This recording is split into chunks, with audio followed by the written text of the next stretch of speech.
하나님 말씀 함께 보도록 하겠습니다. 오늘 우리가 함께 볼 하나님 말씀은 요한복음 15장 1절부터 8절까지 말씀입니다. 요한복음 15장 1절부터 8절까지 말씀, 우리 다 같이 한 목소리로 말씀 함께 보도록 하겠습니다. 나는 참 포도나무요 내 아버지는 농부라. 물은 내게 붙어 있어 열매를 맺지 아니하는 가지는 아버지께서 그것을 제거해 버리시고, 무릇 열매를 맺는 가지는 더 열매를 맺게 하려 하여 그것을 깨끗하게 하시느니라. 너희는 내가 일러준 말로 이미 깨끗하여졌으니 내 안에 거하라. 나도 너희 안에 거하리라. 가지가 포도나무에 붙어 있지 아니하면 스스로 열매를 맺을 수 없음 같이 너희도 내 안에 있지 아니하면 그러하리라. 나는 포도나무요 너희는 가지라. 그가 내 안에 내가 그 안에 거하면 사람이 열매를 많이 맺나니 나를 떠나서는 너희가 아무것도 할 수 없음이라. 사람이 내 안에 거하지 아니하면 가지처럼 밖에 벌어져 마르나니 사람들이 그것을 모아다가 불에 던져 사르느니라. 너희가 내 안에 거하고 내 말이 너희 안에 거하면 무엇이든지 원하는 대로 구하라. 그리하면 이루리라. 너희가 열매를 많이 맺으면 내 아버지께서 영광을 받으실 것이요 너희는 내 제자가 되리라. 아멘. 벌써 한 주간이 다 지나가고 기도의 마지막 날입니다. 여러분들은 이번 한 주가 어떻게 지나갔는지 잘 모르겠습니다만은 저에게는 굉장히 좀 순식간에 지나가 버린 것 같아서 조금 더 했으면 하는 그런 아쉬움도 있지만, 오늘 기도의 마지막 날 하나님께서 예비해 놓으신 특별한 은혜를 저희들 가운데 부어주셔서 하나님의 은혜 가운데 기뻐하며 감사하는 저와 여러분들 되게 하실 줄로 믿습니다. 오늘 마지막 시간 우리가 함께 나누기 원하는 말씀의 제목은 열매 맺는 교회입니다. 우리의 인생을 여러 갈래로 나누어서 설명할 수 있을 텐데, 한 방법을 제가 꼽아보자면 화려한 꽃을 피우는 것이 목표인 인생이 있을 수 있을 테고요. 또 열매를 맺는 것이 목표인 인생, 이렇게 두 인생으로도 우리의 삶을 좀 나누어 볼 수 있지 않을까라고 생각을 해봅니다. 여기서 말하는 화려한 꽃을 피우는 것을 목표로 하는 인생이란 겉으로 드러나는 것에 집중하는 태도를 가리켜 말하는데, 우리 주님께서는 이런 태도를 기뻐하지 않으세요.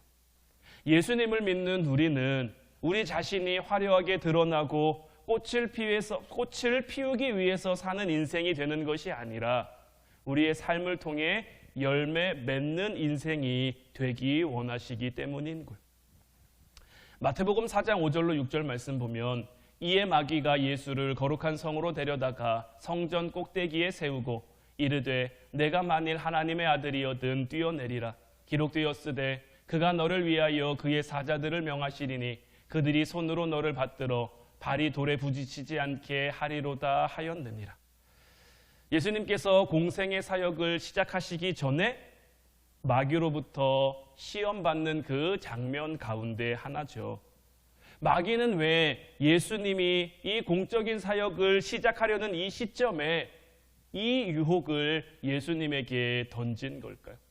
왜 높은 곳에서 뛰어내려 봐라. 네가 높은 곳에서 뛰어내리면 천사들이 너를 받들어 네가 다치지 않게 할 거다. 이런 유혹을 왜 던졌냐면, 한마디로 예수님으로 하여금 꽃 피우는 인생이 되라는 거예요. 높은 곳에서 뛰어내리면 천사들이 보호할 것이고, 그렇게 영광스러운 모습을 많은 이들에게 보여주라는 거죠. 사실 이건 예수님에게 그리 어려운 일은 아닐 겁니다. 또 이게 죄 짓는 거라고 우리가 볼 수 있는 그런 부분은 아니잖아요. 주님은 당연히 높임을 받으셔야 합당하기 때문에, 또한 그럴 힘과 능력도 가지고 계시기 때문에 그냥 예수님께서 높은 곳에서 뛰어내리고 천사들이 예수님을 보호하고 이것을 본 사람들이 예수님을 높이고 예수님께 영광 돌리고 그냥 이런 부분만 놓고 보자면 그리 틀린 말은 아니고 틀린 제안은 아닌 것 같은데 예수님은 굉장히 단호하게 이 마귀의 유혹을 거절하시죠. 예수님께서 왜 이렇게 단호하게 마귀의 유혹을 거절하셨냐면 예수님께서는 이 마귀가 자기를 시험하는 그 의도를 너무나도 명확하게 잘 알고 있었기 때문인 거예요. 예수님께서는 이 땅에 하나님이 원하시는 그 열매를 맺으러 오신 거예요. 자기의 화려함과 어떤 자기의 능력과 자기의 권세가 드러나는 삶을 살기 위해 온 것이 아니라 하나님께서 예수님을 통해 맺고자 하는 그 열매를 맺기 위해 이 땅에 오셨단 말이에요. 예수님이 이 땅에 오셔서 한 사역을 한 말씀으로 정리하자면 저는 이 요한복음 12장 24절 말씀이 아닐까라고 생각을 합니다. 내가 진실로 진실로 너희에게 이르노니 한 알의 밀이 땅에 떨어져 죽지 아니하면 한 알 그대로 있고 죽으면 많은 열매를 맺느니라. 예수님께서는 얼마든지 당신의 화려함이나 어떤 당신의 능력을 자랑할 수도 있었지만 그런 능력을 베품으로 인해서 얼마든지 주목받는 화려한 꽃을 피우는 인생을 살아가실 수도 있었지만 예수님께서는 분명히 말씀하시죠. 한 알의 밀이 땅에 떨어져 죽어야 많은 열매를 맺을 수 있다고. 예수님께서는 그 많은 열매를 맺기 위해 이 땅에 오셨다라고 우리들에게 분명히 말씀하고 계신 것. 그렇다면 주님을 따르는 그 주님이 걸어가신 그 길을 따라 걸어가길 원하는 예수님의 제자된 우리들은 이 땅 가운데 어떠한 인생의 목표를 가지고 살아야 할지 답이 좀 그려지지 않으십니까? 오늘 본문에서도 주님께서는 우리에게 이 부분을 말씀하고 있는 거예요. 오늘 본문 8절 말씀 보면 너희가 열매를 많이 맺으면 내 아버지께서 영광을 받으실 것이요 너희는 내 제자가 되리라. 이제 우리가 열매를 맺는 것을 이 땅 가운데 목표로 살아가야 목표로 세우는 것에서 그치지 않고 실제 우리의 삶을 통해 열매를 맺으며 살아가야 하나님께 영광 돌리는 삶 또한 예수 그리스도의 제자된 삶을 우리가 살 수 있는 거예요. 이제 우리가 이것을 우리 인생의 목표로 삼고 살아가길 원한다면 이제 우리는 이 꿈을 가지고 우리 인생을 엉뚱한 데서 낭비해서는 안 되는 거죠. 엉뚱한 길에서 헤매는 것이 아니라 하나님이 기뻐하시는 그 열매를 맺는 인생이 되어야 할 거예요. 오늘 보면 4절, 5절 말씀 보면 내 안에 거하라 나도 너희 안에 거하리라. 가지가 포도나무에 붙어있지 아니하면 스스로 열매를 맺을 수 없음 같이 너희도 내 안에 있지 아니하면 그러하리라. 나는 포도나무요 너희는 가지라. 그가 내 안에 내가 그 안에 거하면 사람이 열매를 많이 맺나니 나를 떠나서는 너희가 아무것도 할 수 없음이라. 4절 5절 말씀에도 많이 반복되어 있고 오늘 본문을 통해서도 많이 반복되어 있는 예수님의 표현 가운데 하나가 뭐냐면 내 안에 거하라는 겁니다. 예수님께서는 예수님 안에 우리로 하여금 거하라고 말씀하고 계세요. 우리가 왜 그래야 합니까? 그래야만 열매를 맺을 수 있기 때문이다라고 주님은 말씀하고 있는 거예요. 우리가 우리의 인생 가운데 우리의 삶 가운데 멋진 열매를 맺기 위한 그 조건은 어떤 나의 결단, 나의 결심 아니면 뭔가 나의 각성이 이루어지는 것이 아니라 주님과 친밀감이 회복되어 주님 안에 거하는 일이 가장 우선되는 거다라는 거예요. 그렇다면 우리가 주님 안에 거하고 있는가, 주님 안에 거하고 있지 않은가, 이것은 우리가 어떻게 알 수 있을까요? 오늘 보면 7절 말씀을 보면 이에 대한 답이 나와 있습니다. 너희가 내 안에 거하고 내 말이 너희 안에 거하면 무엇이든지 원하는 대로 구하라. 그리하면 이루리라. 내 말이 너희 안에 거하는지 거하지 않는지 이것을 우리가 살펴보면 내가 지금 주님 안에 있는지를 알 수 있다라는 거죠. 여러분들은 올해 어떤 말씀 카드를 뽑으셨습니까? 저는 내게 능력 주시는 자 안에서 모든 것을 할 수 있다라는 빌립보서 말씀을 뽑았습니다. 이 말씀을 뽑으니까요. 그래서 여러분들이 이 말씀을 뽑으셨다면 어떤 마음이 드셨을지 잘 모르겠는데 저는 이 말씀을 뽑고 나니까 되게 좀 부담스럽더라고요. 하나님이 도대체 나에게 뭘 시키려고 내게 능력 주시는 자 안에서 모든 것을 할 수 있다라고 저한테 이 말씀을 주시는 걸까? 한편으로 기대가 되기도 하면서 또 한편으로는 좀 부담스럽기도 한 것이 어쩔 수 없는 사실인 것 같아요. 우리가 주님 안에 거한다. 내 말이 우리 안에 그러니까 예수님의 그 말씀이 우리 안에 거한다라는 그 표현이 우리에게 주신 이 한 말씀 한 말씀이 우리의 삶에 영향력을 미치는 것. 우리가 우리의 삶을 살아가는 데 있어서 하나님 말씀 아무 상관없이 그냥 말씀 따로 내 삶 따로가 아니라 내가 뭔가를 하려고 할 때도 내가 뭔가를 결정하려고 할 때도 내게 주신 그 말씀 가운데서 하나님이 나에게 이 말씀을 주신 이유가 뭘까? 하나님이 이 말씀을 통해 나에게 뭘 이루려고 하실까? 이 말씀을 통해 내 삶 가운데 이루려고 하시는 것이 뭘까? 이런 것들을 고민도 해보게 되고 기도도 해보게 되고 기대도 해보게 되고 이렇게 되는 것이 우리가 주님 말씀에 영향을 받는 그러한 삶임을 알 수가 있는 거죠. 꽃을 피우는 데만 집중하는 사람은요, 꽃이 조금만 시들어도 걱정하고 염려할 수밖에 없어요. 왜냐하면요, 시든 꽃은요 다시 피어나기 어렵기 때문이죠. 2024년이 되면서 이제 저희들이 다 나이를 한 살씩 더 먹었죠. 여러분들은 한 살 한 살 나이가 드는 걸 어떻게 여기고 계십니까? 며칠 전에요, 요엘이가 사모님한테 굉장히 재밌는 말을 했어요. 그러니까 요새는 이제 만 나이 이제 이런 것들이 이제 요엘이한테 좀 약간 이제 그런 개념이 생기나 봐요. 그래서 생일이 지나야 한 살이 더 먹는다. 이제 이런 개념을 이제 요엘이가 가지고 있는 거죠. 그러니까 저희 가족 가운데서는 생일이 이제 사모님이 제일 빠르니까 이제 어린이집 갔다 돌아오는 길에 엄마는 좋겠다. 한 살 더 먹어서 이렇게 얘기를 한 거죠. 그러니까 자기는 아직 생일이 안 지났다는 거예요. 굉장히 해맑은 모습으로 사모님한테 그 얘기를 했는데 저한테는 되게 웃음이 빵 터지는 일이었고 사모님한테는 조금 그냥 좋은 일은 아니었나 봐요. 그래서 그냥 그 일을 얘기하면서 되게 웃은 적이 있는데 우리가 나이를 먹어가는 것에 있어서도 우리가 좀 기억해야 될 부분은 뭐냐면 우리가 나이 들어간다라는 것은 어떤 슬픔이나 어떤 허무함이 우리에게 찾아오는 것 아닙니다. 물론 한 살 한 살 우리가 늙어가는 것, 한 살 한 살 나이를 먹어감에 따라서 어떤 우리의 어떤 신체적인 그 능력도 좀 떨어지고 어떤 이런 것들이 좀 기능성들이 좀 떨어지는 것 같아서 좀 서글픈 마음이 드는 것은 어쩔 수 없는 그런 현실입니다만은 그냥 우리가 나이를 먹어간다는 것 자체가 우리를 슬프게 만들고 우리를 허무하게 만드는 그런 것은 아니다라는 거예요. 왜냐하면 우리가 나이를 들어갈수록 점점 더 우리 인생의 아름다운 열매를 맺어갈 수 있고 점점 더 풍성해지는 은혜를 누릴 수 있다면 그렇게 한 살 한 살 나이를 먹어가는 것은 우리에게 기쁘고 감사한 일이 될 수 있어야죠. 갈렙이라는 인물을 우리가 잘 알죠. 올 한 해 표요도 그 갈렙의 말씀을 통해서 가지고 왔는데 갈렙이 75세가 됐단 말이에요.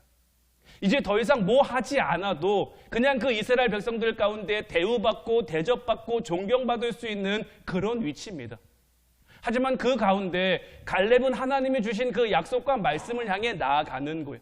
아직도 그는 하나님 앞에 풍성한 열매를 맺는 삶을 살아갈 수 있기에 그의 삶을 통해 하나님 앞에 나아가고 있는 거죠. 모세는 또 어떻습니까? 모세가 120세에 하나님의 부르심을 받았는데 모세는 120세가 될 때까지 그의 괴력이 쇠하지 않았다고, 하나님께서 그에게 맡겨주신 삶의 자리가 있고 그의 삶의 자리를 통해 맺어야 될 열매가 있기 때문에 하나님께서 그와 함께 해주신 거죠. 그렇기 때문에 우리도 마찬가지입니다. 한 해 한 해 나이가 먹어가는 것, 한 살 한 살 늙어가는 것은 좀 슬프고 속상한 일일 수도 있지만 그 가운데 주님께서 우리에게 원하시는 그 열매를 우리가 맺어갈 수 있다면, 이 일이 가능할 수 있다면 이것은 우리의 기쁨과 감사가 될 수 있는 거죠. 주님의 말씀이 우리를 붙잡아 그 말씀이 이끄는 삶을 살아가면 우리의 삶의 자리 가운데 하나님께서 우리에게 주신 그 말씀의 열매를 맺는 삶을 살아가면 우리의 하루하루의 삶은 기쁨과 감사가 충만한 삶이 될 수 있는 거죠.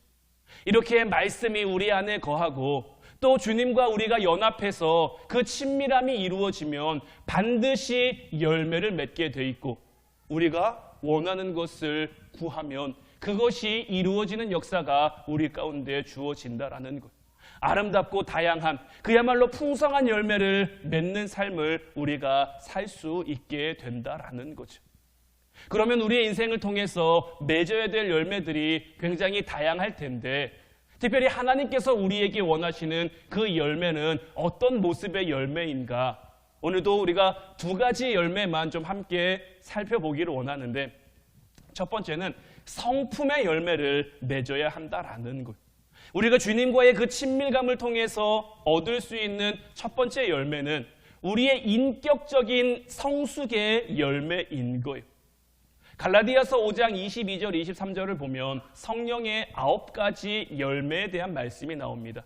오직 성령의 열매는 사랑과 희락과 화평과 오래 참음과 자비와 양성과 충성과 온유와 절제니 이 같은 것을 금지할 법이 없다라고 말씀하고 있죠. 자, 성령의 9가지 열매를 보면 여러분들 어떠십니까?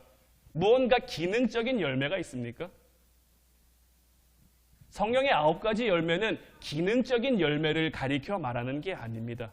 우리의 인격적인 성숙을 향한 그 열매를 가리켜 말하고 있는 것. 그렇기 때문에 예수님을 믿는 우리가 가져야 할 가장 큰 삶의 목표는 무엇이 되어야 하느냐? 예수님을 닮아가는 것. 예수님을 닮아가면요, 그래서 우리의 삶을 통해 저 성령의 9가지 열매들이 맺혀지기 시작하면요, 우리를 금지할, 우리를 막을 그 무엇도, 그 어떤 것도 없게 되는 것. 에베소서 5장 8절로 9절 말씀에도요, 너희가 전에는 어둠이더니 이제는 주 안에서 빛이라, 빛의 자녀들처럼 행하라. 빛의 열매는 모든 착함과 의로움과 진실함에 있느니라. 하나님께서 우리에게 어떤 엄청난 열매 맺는 것을 원하시는 게 아니에요. 하나님이 우리에게 원하시는 열매는 빛의 열매인데 착함과 의로움과 진실함에 있는 것. 요즘 우리가 살아가는 시대는 어떻습니까? 남을 속여서라도 어떻게든 내가 이득 보는 삶을 살아야지, 어떻게든 손해보지 않는 삶을 살아야지, 남이야 어떻게 되든 말든, 남이야 피해를 보든 말든 나만 잘 되면 좋고 나만 잘 되면 좋은 그러한 시대를 우리가 살아가고 있는데, 그럼에도 우리는 이 땅 가운데 착함과 의로움과 진실함의 열매를 맺을 수 있어야 되는 것. 이것이 그냥 되는 것은 아니죠. 우리가 예수님을 닮아 살아가려고 애쓸 때, 주님의 그 말씀 가운데 거하는 삶을 살아갈 때 우리를 통해 이 열매들이 맺혀지게 되는 것. 두 번째 열매는 뭐냐? 영혼 구원의 열매를 맺게 된다라는 것. 주님과의 친밀함 통해서 우리가 맺어야 할 중요한 열매 가운데 하나죠. 영혼 구원의 열매. 로마서 1장 13절 말씀은 형제들아 내가 여러 번 너희에게 가고자 한 것을 너희가 몰하기를 원하지 아니하노니 이는 너희 중에서도 다른 이방인 중에서와 같이 열매를 맺게 하려 함이로되 지금까지 길이 막혔도다.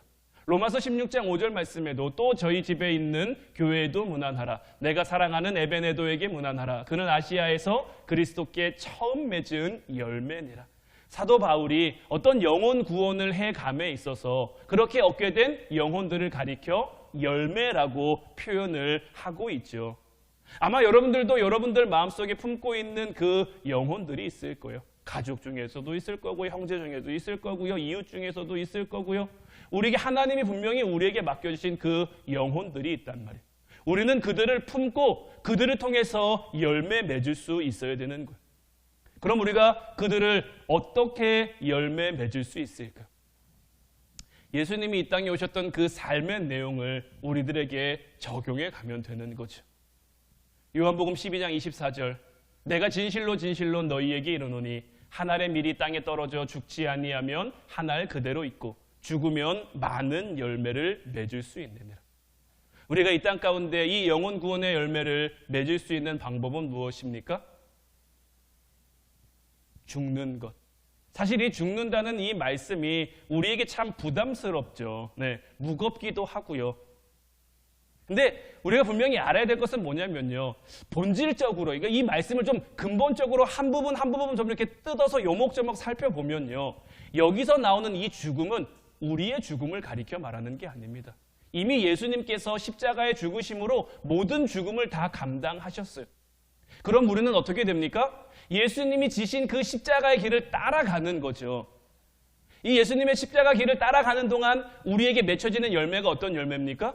성령의 9가지 열매죠. 사랑과 희락과 화평과 자비와 양선, 온유, 충성, 절제, 이런 열매들이 우리의 삶을 통해 맺혀지는데, 이 삶의 열매들이 맺혀서 주님을 닮아가면 우리를 보는 그 영혼들이 주님을 깨달을 수밖에 없는 거예요. 누가 봐도 화를 내야 되는, 누가 봐도 좀 서운해야 되는, 누가 봐도 속상해야 되는 그런 상황 가운데 사랑의 열매를, 화평의 열매를, 오래 참음의 열매를, 자비의 열매를, 그러니까 결국 보면 죽은 것처럼 보이죠. 죽은 것처럼 되는 것 같지만 정말 이게 요목조목 따져보면 사실 우리가 죽는 거는 아닌 거예요. 예수님께서 이미 그 모든 죽음을 다 감당하셨고, 우리는 그 주님을 따라가는 삶을 살아가다 보면 자연스럽게 우리를 통해서 초대교회가 생겨나는 그 과정과 장면을 봐도요, 그들이 하나님의 뜻 가운데, 하나님의 말씀 가운데 거하며 주님이 그들에게 맡겨주신 그 말씀대로 그의 삶을 만들어 가니까 하나님께서 믿는 자의 수를 그들에게 더해 주시는 거예요. 베드로가 설교했는데요, 3,000명이나 되는 사람이 회개하고 돌아오는 거예요. 한번 여러분들 생각해 보세요. 베드로가 기능적인 측면만 보면 명설교를 할 수 있을 만한 사람일까요? 베드로가 설교를 잘할 만한 사람일까요? 바울이라면 모르겠어요. 원체 지식이 많은 사람이니까, 원체 말을 잘하는 사람이니까 바울이라면 얼마든지 그럴 수도 있는데, 베드로는 사실 그렇지 않잖아요. 학력으로나 보나, 이렇게 집안으로 보나, 뭘로 봐도 베드로는 못 배웠고, 못 가졌고, 못 누렸던 그런 사람이란 말이에요. 여러분들에게 몇 번이나 말씀드렸습니다만은 그 시대의 어부라는 직업은요, 내가 정말 마지막까지 몰려서 할 게 없을 때 그저 근근히 하루하루 살아갈 수 있는 그 직업이 어부인 거예요. 베드로는 그렇게 그의 삶을 살아왔단 말이에요. 배운 게 있겠습니까? 아는 게 있겠습니까? 그런 그가 설교했는데 3,000명이나 되는 사람들이 회개하고 돌아온단 말이에요. 이런 일이 어떻게 가능하겠습니까? 하나님의 말씀이 그의 안에 거했고, 그 또한 주님 안에 거하기에 이것이 합력하여 선을 이루어 하나님의 하나님의 허락하신 그 열매들을 풍성히 맺을 수 있게 된 거죠. 우리의 삶도 마찬가지입니다. 우리의 인생이 꿈을 꾸는 거라면 우리가 어떤 꿈을 꾸는지가 우리의 삶을 규정할 수 있을 거예요. 결국은 허망한 자리에 갈 수밖에 없는 그 허무한 무언가를 위해서 우리의 귀한 시간과 귀한 에너지를 낭비한다면 우리의 삶을 통해 맺혀지는 것은 그 허무한 것일 수밖에 없는 거예요. 우리 인생의 화려함도 좋죠. 우리 인생의 멋짐도 좋습니다. 하나님은 우리에게 이런 것을 막지 않으셨어요. 성경을 보세요. 부자 얼마나 많이 나옵니까? 아브라함도 부자였죠. 이삭도 부자였죠. 야곱도 부자였죠. 요셉은 애굽의 총리였죠. 부자 굉장히 많이 나와요. 그런데 여기서 중요한 것은 뭡니까? 하나님이 그들에게 주신 것을 누렸다라는 것. 여러분들도 부자 되고 싶으면요, 하나님 앞에 가서 저기 해보세요. 저 아는 어떤 분은 매년 연초가 되면 자기 사업 계획서를 들고 하나님 앞에 옵니다. 하나님 앞에 보여드리는 거예요. 하나님, 내가 올해 이런 사업 하려고 하는데 하나님 축복 안 해주실 겁니까? 하나님 축복 좀 해주십시오. 내가 정말 이 분야에서 뭔가 이루기를 원한다면 정말 하나님 붙잡고 하나님이 해주시기를 구하고 간청하면, 그래서 하나님이 허락하시면 그 부함이 왜 안 이루어지겠습니까? 그렇게 하나님이 물질 주시고 하나님이 그렇게 축복하시면 그 축복은 굉장히 영광된 것이고 굉장히 복된 것이죠.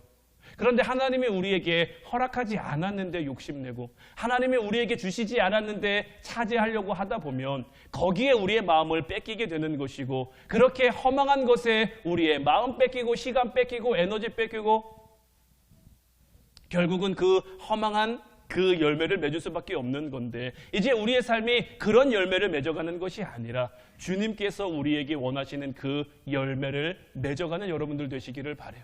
하나님께서 올 한 해의 삶 우리와 분명히 함께 하실 줄로 믿어요. 여러분들이 꿈꾸는 것, 여러분들이 계획하는 것, 여러분들이 기도하는 것, 우리 하나님께서는 이미 다 알고 계시고요. 하나님은 하나님의 준비를 이미 다 끝내놓으셨어요. 이제 우리가 그 자리로 나아가면 되는 거예요.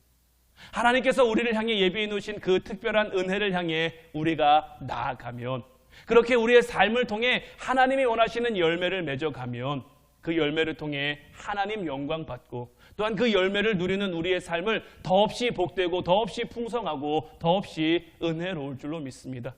바라기는 올 한 해의 여러분들의 삶이 정말 멋진 열매를 풍성히 맺어가는 그런 가정, 또한 그런 교회로 세워가는 저와 여러분들 될 수 있기를 주님의 이름으로 축원해 드립니다. 이제 우리 같이 찬양하고 기도하길 원하는데, 오늘 이 시간에는 내가 매일 기쁘게 이 찬송과 함께 고백했으면 좋겠어요. 우리가 매일 기쁘게 우리의 삶을 살아갈 수 있는 이유는 어디 있습니까? 우리가 매일 기쁘게 우리에게 허락된 인생의 길을 걸어갈 수 있는 그 이유는 어디 있습니까? 주님의 팔이 우리를 붙들고 계심이고 주님의 영이 우리와 함께하고 계시기 때문인 거죠. 때로는 좁은 길을 걸어가지만 그럼에도 불구하고 우리가 기뻐할 수 있는 것, 주님이 우리와 함께 하신다는 것, 이 사실 믿는 여러분들 되시길 바라고 우리 함께 찬양하고 기도할 때에 특별히 오늘은 제가 여러분들 안수하면서 축복하며 기도하도록 하겠습니다.